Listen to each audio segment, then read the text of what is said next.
नमस्कार दोस्तों, आइए सुनते हैं पद्मश्री से सम्मानित लेखिका मालती जोशी जी के द्वारा लिखी गई कहानी महकते रिश्ते। कहानी पसंद आए दोस्तों तो वीडियो को लाइक और चैनल को सब्सक्राइब करके अवश्य जाएं।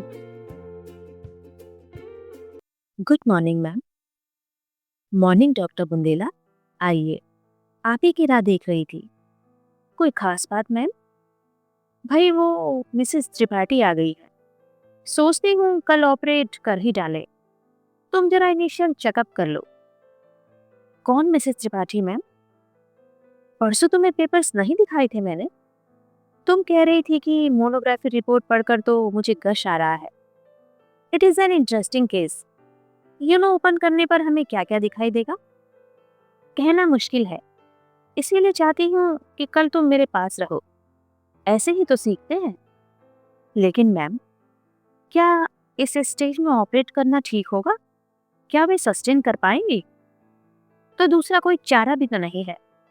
और जहां तक सस्टेन करने का प्रश्न है, मैंने उनके बेटों से साफ कह दिया है कि द चांसेस आर 50-50। और वे लोग मान गए। क्यों नहीं मानेंगे? बीमार बूढ़ी और अपाहिज माँ को घर में कौन चाहता है? वह तो परिवार पर बोझ होती है। लोग तो इंस्टेंट रिजल्ट चाहते हैं, इस पार या उस पार। अरे, तुमने इतना बुरा समूह क्यों बना लिया? अभी नई नई हो ना, इसलिए।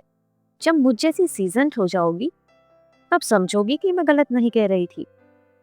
वैसे भी इस प्रोफेशन में ज्यादा भावुक होने से काम नहीं चलता। जाओ, अब जाकर पेशेंट का मुआयना कर लो। Prepare her mentally and physically, understand? Deluxe room number 5। कमरे का नंबर ही बता रहा था कि मैडम ने तगड़ा मुर्गा फांसा है। गलियारा पार करते हुए मेरा मन अश्रद्धा से भर उठा। ठीक है, इस प्रोफेशन में भावुक होने से काम नहीं चलता, पर क्या इतना ज्यादा प्रोफेशनल होना भी जरूरी है? साफ जाहिर है कि यह औरत मुश्किल से 4 महीने जिएगी। फिर यह ऑपरेशन का प्रपंच क्यों? क्या रोगी को पीड़ा से निजात दिलाने का कोई आसान तरीका नहीं हो सकता? और ऑपरेशन भी तो कोई गारंटी नहीं है। मैम खुद ही कह रही थी कि 50-50 चांसेस है। एक अजीब सी मना स्थिति से मैंने कमरे में पांव रखा और एकदम चौंक कर पीछे हट गई। बड़े भैया आप? गुड़िया तू? हम दोनों ने लगभग एक ही साथ कहा और बुत बनकर खड़े हो गए। बड़े भैया ने ही वह सन्नाटा तोड़ा। तू यहाँ काम करती है? हाँ, अभी अभी ज्वाइन किया है, 2 महीने ही हुए हैं। नौकरी का क्या हुआ? छोड़ दी, बाहर भेज रहे थे। मैंने अनमने ढंग से उत्तर दिया और पलंग की ओर देखा। ओह माँ, सफेद चादर के नीचे ये जो हड्डियों का ढांचा पड़ा है, वह क्या बड़ी माँ है? वह 5.5 फुट का उनका लंबा चौड़ा डील डॉल क्या हुआ? कौन है? एक क्षीण स्वर उभरा। अम्मा, देखो तो कौन है। छुट्टन चाचा की गुड़िया है, यही काम करती है। अच्छा, डॉक्टर है ना तू गुड़िया? जरा इधर मेरे पास तो आ बिटिया। कब से तुझे हाथ भर कर नहीं देखा। मैं चुपचाप पलंग की पाटी पर बैठ गई। उस टाइम मैं सिर्फ गुड़िया थी। डॉक्टर जयश्री बुंदेला एमएस कहीं खो गई थी। अम्मा, अब तुम सारी चिंता छोड़ दो। अब तो अपनी गुड़िया है यहाँ, वह सब संभाल लेगी। हाँ बेटा, अब चिंता काहे की।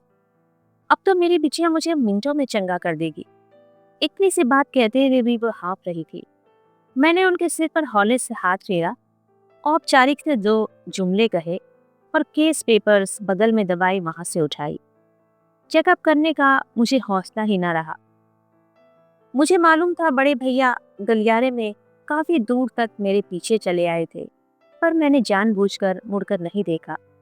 वे क्या पूछेंगे मुझे मालूम था, पर मैं मैडम अवस्थी की तरह स्पष्ट उत्तर नहीं दे सकती थी। मैंने इंटरकॉम पर मैडम से सिर दर्द का बहाना किया और अपने टीवीएस निकालकर सीधी सड़क पर चली आई। नर्सिंग होम के गेट के बाहर आने के बाद ही मैंने खुलकर सांस ली।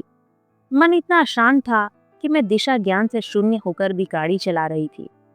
पर जब पापा के यहाँ आकर रुकी तो मैं समझ गई कि मैं भ्रमित थी, पर मेरे अंतर्मन की प्रेरणा सही काम कर रही थी। इस समय मुझे और कहाँ जाना था।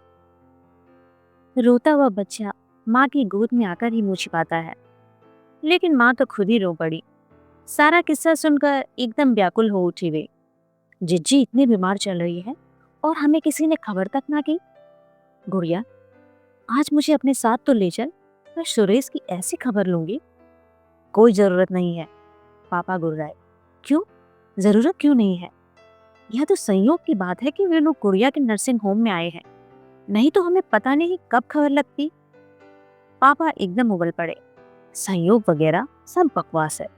वे जानबूझकर यहाँ लाए होंगे ताकि कुछ बचत हो जाए। पर बेटा, बिल्कुल भी रियायत करने की जरूरत नहीं है। सुरेश पैसों में खेल रहा है आजकल। मैं तो कहता हूँ दुगना बिल बनाओ। ओफो, रिलैक्स पापा, आप क्यों अपना बीपी बढ़ा रहे हैं? मुझे इस नाटकबाजी से नफरत है। लेकिन इसमें नाटकबाजी क्या है पापा? नर्सिंग होम क्या मेरे नाम से चलता है? वह तो डॉक्टर अवस्थी अपने क्लिनिक से पेशेंट घेर कर लाती हैं। हम तो ऑपरेशन टेबल पर उनकी सूरत पहली बार देखते हैं। और बड़े भैया को तो शायद मेरा नाम भी याद नहीं होगा, न नया न पुराना। वे तो बस गुड़िया को जानते हैं। अब मुझे ही लीजिए, पूरी केस हिस्ट्री पढ़ गई पर यह पता नहीं चला कि राम किशोरी त्रिपाठी। चुप कर, माँ झल्लाई। बड़ों का नाम इस तरह लेते हैं? ओफो माँ, मैं तो सिर्फ यह बताने की कोशिश कर रही हूँ कि कागज पर चलने वाले नाम और होते हैं। खैर, नाम की बात तो जाने दो। अगर आज बड़े भैया कमरे में ना होते तो मैं बड़ी माँ को देखकर भी नहीं पहचान पाती। इतनी दुबली हो गई है कि तुम कल्पना नहीं कर सकती। वे लोग तो तुम्हें पहचान गए ना। अब इस बात का खूब ढिंढोरा पीटेंगे। शादी में तो एक जन भी झांकने को नहीं आया, पर अब सबका प्यार उमड़ पड़ेगा। प्लीज पापा। पापा को चुप कराना भी एक समस्या है। ताऊ जी के परिवार के प्रति उनका जो खास आक्रोश है, मेरे अंतरजातीय विवाह का सबने बाइकॉट किया था, इस बात को वे भूल नहीं सकते। मन से या बेमन से उन्होंने भाई के 4 बच्चों की शादी में शिरकत की, यथाशक्ति सहायता भी की थी। पर अपनी इकलौती बेटी की शादी में सब लोग ठेंगा दिखा गए। इस अपराध को वे कभी क्षमा नहीं कर सकते। उन लोगों को जरा भी लिफ्ट देने की जरूरत नहीं है, समझी? जो काम कायदे से होगा करना। पापा का भाषण जारी ही था। उन्हें थोड़ा अनसुना करते हुए मैंने माँ से कहा, मैं कल छुट्टी ले लूं माँ, मुझे बहुत डर लग रहा है। कहीं कुछ उल्टा सीधा हो गया ना। माँ ने डपट दिया, उल्टा सीधा क्यों होगा?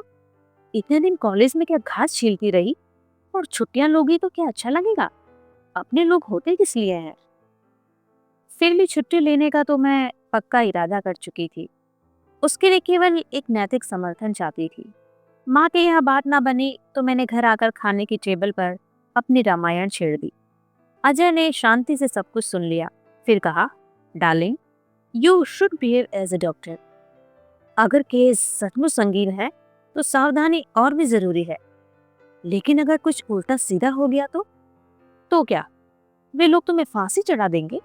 आखिर रिश्तेदार हैं तुम्हारे, कोई दुश्मन तो नहीं है। क्या रिश्तेदार दुश्मन नहीं होते? अरे दुश्मन से भी बदतर होते हैं। इसीलिए तो डर लगता है। अगर कुछ उल्टा सीधा हो गया तो मैं किस किस का मुंह बंद करूंगी? तो फिर मारो गोली, मैडम अवस्थी को निपटने दो। गुड़िया वैसे ही मर रही है, कहीं ऑपरेशन टेबल पर ही टैब बोल गई। अजय, मैं चीखी, क्या हुआ? जानते हो, तुम मेरी बड़ी माँ के बारे में बात कर रहे हो। कुछ तो लिहाज करो। ओह गॉड, अजय ने थाली को परे सरकाते हुए कहा, इतनी प्यारी है बड़े माँ, तो तब से पिनपिना क्यों रही हो? दिमाग खराब कर दिया। थका हारा पति थाली छोड़कर उठ गया तो किसे अच्छा लगता है। मैं फिर भी खाना खा ना सकी। 2 घूंट पानी पीकर ही उठ गई, पर उन्हें मनाने की हिम्मत ना हुई। किस बुरी तरह झड़क दिया था मैंने, सोचकर भी शर्म आ रही थी। कोई भी खुददार इंसान इस अपमान को सहन नहीं कर सकता, और उनकी गलती क्या थी? मैं ही तो उन्हें अपने घर का कच्चा चिट्ठा सुनाती रहती थी। उन्हें मालूम था कि हमें अलग हुए बरसों हो गए हैं। बकायदा कोर्ट कचहरी करनी पड़ी है, तब जाकर पापा को संपत्ति का हिस्सा मिला है। बाकायदा कोर्ट कचहरी करनी पड़ी है, तब जाकर पापा को संपत्ति का हिस्सा मिला है। इसी खुंदक में वे लोग मेरी शादी में नहीं आए थे। रिश्ते की कड़वाहट अब दुश्मनी की सीमा को छूने जा रही थी। सब सच था। फिर भी उन लोगों के लिए अजय की जरा सी अवज्ञा मुझसे सही नहीं गई। क्यों? मैंने बड़ी माँ का जरा सा नाम ले लिया तो माँ ने मुझे घुड़क दिया। क्यों? मुझे अस्पताल में देखकर बड़े भैया एकदम आश्वस्त हो गए। क्यों? बड़ी माँ को यह विश्वास है कि उनकी गुड़िया उन्हें मिनटों में चंगा कर देगी। क्यों? रिश्तों का यह अजीब खेल हम लोग तो बचपन से देख रहे हैं, आदत सी हो गई है। पर अजय के लिए तो ये पहेली ही हुई ना। उन्हें तो यह सब कुछ ठीक से समझाया भी नहीं जा सकता। इस विचित्र परिस्थिति के लिए जिम्मेदार हमारी अलग होने की प्रक्रिया है, जो बहुत लंबी चली। इस दौरान हम लोग आपस में न ठीक से जुड़ सके, न छिटक कर दूर ही जा सके। जहां तक मेरी यादों का दायरा है, मैंने पापा को कभी ताऊ जी से बात करते नहीं देखा। उन लोगों का आमना सामना शायद दादी को कंधा देने के लिए ही हुआ होगा। वैसे दोनों एक दूसरे की छाया से भी बसते थे। इसके बावजूद हम लोग एक ही छत के नीचे रहते हुए एक ही हंडिया में खा रहे थे, तो यह दादी की कृपा थी। उन्होंने बेटों को कसम दे रखी थी कि जब तक मैं जिंदा हूँ घर के टुकड़े मत करना। इसीलिए सब लोग मन मारकर चुपचाप उनकी मृत्यु की प्रतीक्षा करते रहे। और प्रतीक्षा भी कैसे, पूरे 5 बरस। 5 बरस दादी खटिया से लगी रही, पर उनके आतंक और दबदबे में कोई कमी नहीं आई। उनकी मर्जी के बगैर घर में पत्ता भी नहीं हिलता था। एक बार मन फट जाए तो साथ रहना एक सजा ही होती है, परंतु माँ की खातिर बेटे ये सजा भुगत रहे थे। दोनों के सोने बैठने के कमरे ऊपर नीचे हो गए थे। भोजन का समय अलग अलग था। बच्चे जिस पंगत में सुविधा होती बैठ लेते थे, वैसे मुसीबत तो मेरी ही थी। वे 4 थे, उनका एक मुकम्मल ग्रुप था। मैं अकेली पड़ जाती थी।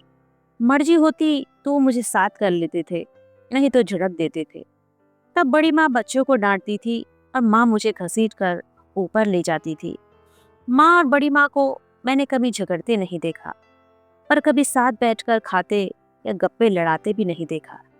दादी की सेवा टहल के बहाने इन लोगों ने भी अपना काम, अपना समय बांट लिया था। घर में कभी कोई हंगामा नहीं होता था, इसलिए नौकर चाकरों को, पास पड़ोसियों को बड़ी असुविधा भी होती थी। तब तो खैर इतनी अकल नहीं थी, पर आज समझ में आता है कि उन दिनों माँ कितने तनाव में जी रही होगी। क्योंकि कई बार वह मेरे सामने ही पापा से कह देती थी, सुनो, मुझसे इस तरह अब नहीं रहा जाता, तुम मुझे यहाँ से निकाल ले चलो, नहीं तो मैं पागल हो जाऊंगी। तनाव में तो शायद सभी लोग थे, इसीलिए दादी की मृत्यु पर सब में राहत की सांस ली। भाग्यवान थी दादी। उन्हें यह कभी पता नहीं चला कि उनके आसपास की दुनिया कितनी बदल गई है। उनके कमरे के बाहर का संसार उलट-पुलट हो गया है। बेचारी सबको असीसते हुए चली गई। उनकी 13वीं के बाद मेहमान ठीक से विदा भी ना हो पाए थे और घर में 2 चूल्हे हो गए। अलग होने की इस प्रक्रिया में हमें कुछ ज्यादा असुविधा नहीं हुई। सोना बैठना हम लोगों का ऊपर ही था। बेडरूम से लगा बाथरूम भी पापा ने बहुत पहले बनवा रखा था। खाना जरूर नीचे बनता रहा, पर चाय नाश्ते के लिए माँ ने एक गैस ऊपर रख लिया था। वही अब काम आने लगा। शुरू शुरू में उस छोटी सी बरसाती में बैठकर खाना बड़ा अटपटा लगा, फिर आदत हो गई। बाद में पापा ने उसका स्वरूप ही बदल लिया। ब्लैक मार्बल का चबूतरा, बड़ा सा सिंक, कबर्ड्स, नीचे सफेद टाइल्स। माँ का किचन अब एकदम झकाझक हो गया। नीचे की धुआंती रसोई से उसका कोई साम्य नहीं रहा। पता नहीं क्यों ताऊ जी को गैस के चूल्हे से एलर्जी थी। रोटी तो वो कोयलों पर ही सिकी खाते थे। माँ का प्रेशर कुकर भी ऊपर वाली रसोई में आकर ही गैस पर चढ़ सका। देखते देखते घर में नया डिनर सेट आ गया। डाइनिंग टेबल, नए पर्दे, नया कालीन। पापा पर तो जैसे जुनून सवार हो गया। 6 महीने बाद यह हालत हो गई कि अपना ही घर पहचाना नहीं जा रहा था। उसी नशे में पापा ने मेरा स्कूल तक बदल दिया। ऊपर हम लोगों की दुनिया एकदम अलग थी। ऊपर आने का रास्ता तक बाहर से था, फिर भी नीचे वालों से हम लोग एकदम कट नहीं सके। मैं डांस की प्रैक्टिस करने लगती तो माँ डांटती, तुझे धमधम करने को यही मत मिला है? जानती नहीं भाई साहब नीचे सो रहे होंगे।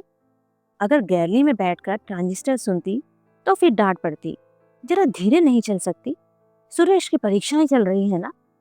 इतनी कोफ्त होती तब। बड़ी माँ भी कुछ कम न थी। सुबह सुबह आंगन से उनकी आवाज आती, घूमती, नल क्यों खोल रखा है अभी से? जानती है ना 8 के बाद पानी ऊपर नहीं चढ़ता, पहले झाड़ू कर ले, बर्तन बाद में धोते रहेंगे। पानी कोई भागा नहीं जा रहा, 9 बजे तक रहता है। दूध वाला नीचे से आवाज लगाता तो उसे डपट देती, क्यों रे गणेशी, तेरे पाँव में क्या मेहंदी लगी है? 4 सीढ़ियां नहीं चढ़ सकता जो यहाँ खड़ा गलगला रहा है? छोटी कितनी बार ऊपर नीचे करेगी, बोल तो। पापा सफर पर हुए तो भैया लोग चुपचाप सब्जी लाकर रख जाते। उनसे दाम पूछने की माँ की हिम्मत नहीं पड़ती। कहीं बुलावे में जाना होता तो देवरानी जेठानी घर से भले ही साथ ना निकले, पर वहां जाकर जरूर पास पास बैठती। लोगों की उत्सुक आंखें निराश हो जाती। और यह सब उस समय हो रहा था जब पापा और ताऊजी कोर्ट में बुरी तरह उलझ रहे थे। पापा को घर के माहौल में घुटन हो रही थी। वे शहर के दूसरे छोर पर छोटा सा बंगला लेना चाहते थे, पर उसके लायक नगद उनके पास नहीं था। वे ताऊजी से अपने हिस्से की कीमत मांग रहे थे। ताऊजी ने साफ कह दिया था कि मेरे पास फूटी कौड़ी नहीं है। मकान में तुमने जो हिस्सा चाहा था तुम्हें दे दिया। अब मैं लड़कियों की शादी करूं कि तुम्हारे चोंचले ही पूरा करता रहूं। उन दिनों की 2 घटनाएं आज भी मन में उतनी ही ताजा है। मैंने जो स्कूल ज्वाइन किया था वहां का वातावरण काफी उन्मुख था। मुझे सहेलियां भी खूब खुले विचारों वाली मिली थी। पहले वाले स्कूल में तो दीदी लोगों के रौब में रहना होता था, उन्हीं के साथ आना जाना पड़ता था। नए स्कूल में मैं आजाद परिंदे की तरह विचरण करती थी। अब शैतानी करते हुए ये डर नहीं लगा रहता था कि घर पर कोई चुगली कर देगा। स्कूल में तो शरारत चलती ही थी। हमारा ग्रुप तो सड़कों पर भी मस्ती करता था। एक दिन सहेलियों ने चाट खाने का प्रोग्राम बना डाला। बाहर खाने की आदत मुझे नहीं के बराबर थी। ऊपर वाले हिस्से में बसने के बाद ही 2-4 बार पापा के साथ होटल में जाना हुआ था। सड़क पर खड़े होकर चाट खाने का यह मेरा पहला अनुभव था। पर कहावत है ना, सर मुड़ाते ही ओले पड़े। मैंने गोलगप्पा बमुश्किल मुंह में डाला ही था कि पीछे से कड़कती आवाज आई, गुड़िया ये क्या हो रहा है? मुझे काटो तो खून नहीं। बिना पीछे देखे भी मैं समझ गई कि ये बड़ी भैया की आवाज है। मैं दम साधे चुपचाप खड़ी हो गई। सभी लड़कियां हतप्रभ थी। चलो दफा हो जाओ यहाँ से और सीधी घर जाओगी, समझी? दूसरा आदेश आया। इसके बाद वहां रुकने का सवाल ही नहीं उठता था। चुपचाप घर की राह दी। अपमान से मेरे आंसू निकल आए। सिर उठाकर सखियों से आंख मिलाते हुए मुझे शर्म आ रही थी। वे सभी मेरे साथ चल पड़ी थी, क्योंकि मजा तो सबका ही किरकिरा हो गया था। ये कौन थे? एक ने पूछा। इसके बड़े भाई हैं, ताऊजी के लड़के। दूसरी ने सूचना दी। ये तुम लोग तो अलग हो गए हो ना? तीसरी ने ज्ञान बघारा। फिर ये इतना रौब क्यों झाड़ रहे थे? घर पहुंचकर मैंने यही बात ठीक इन्हीं शब्दों में माँ से जाकर कह दी। जवाब में वो करारा झपट पड़ा कि उसकी झन्नाहट मैं आज भी महसूस कर सकती हूँ। दूसरा प्रसंग मेरे पीएमटी रिजल्ट का था। पढ़ाई में वैसे मैं हमेशा से अच्छी थी, पर इस बार तो मैरिज में आ गई थी। छठा नाम था मेरा। पापा तो जैसे खुशी से पागल हो गए थे। बेटा ना होने का मलाल उन्हें अगर कभी रहा भी होगा तो उन्होंने कभी मुझ पर जाहिर नहीं किया। अपनी सारी आशा आकांक्षाएं उन्होंने मुझ पर केंद्रित कर दी थी। उन्होंने मुझे हर वह सुविधा दी जो वो दे सकते थे। मेरी हर जिद को यथासंभव पूरा किया। इस लाड़ प्यार को लेकर अक्सर माँ से उनकी जंग भी छिड़ जाती थी। इसीलिए रिजल्ट देखते ही उनका खुशी से नाच उठना एकदम स्वाभाविक था। और तुम कैसे न्याय कर रही हो? जिसने साल भर पढ़ाई नहीं की उसका मातम मना रही हो, और जिसने पूरे खानदान का नाम रोशन किया है उसकी खुशी की तुम्हें कोई परवाह ही नहीं है। तो खुशी पर कौन सी बंदिश लगा रही हूँ मैं? गाड़ी लेने जा तो रही हो, चाहो तो इसकी सहेलियों को होटल में खिला पिला देना, और घर पर मैं कोई हंगामा नहीं करने दूंगी। पापा बहुत कुड़मुड़ाए, पर माँ के आगे उनकी एक ना चली। झूठ क्यों बोलो, मन तो मेरा भी खपा हो गया था। खुशी आधी रह गई थी। मूड फिर ऐसा उखड़ा कि बाजार का प्रोग्राम स्थगित ही करना पड़ा। अब तक घर में प्रथा चली आ रही थी कि परीक्षा से पहले और रिजल्ट के बाद बच्चे बड़ों का आशीर्वाद जरूर लेते थे, पर उस दिन नीचे जाने का साहस ही नहीं हुआ। लगा पता नहीं वे क्या सोचेंगे, कहीं यह न समझ ले कि जानबूझकर उनका जी जलाने के लिए नीचे उतरी हूँ। आश्चर्य तो यह है कि माँ ने भी आग्रह नहीं किया। शायद उनके मन में भी यही बात रही होगी। शाम को बैठे बैठे यूं ही पिक्चर का प्रोग्राम बना रहे थे कि बिहारी ने खबर दी, बड़ी मालकिन आ रही है। हम लोग तो एकदम चौंक पड़े।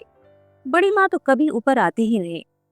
यह घर जब एक था तो भी वे सीढ़ियां नहीं चढ़ती थी। उनकी आवाज भी उनके शरीर की तरह ही भारी भरकम थी।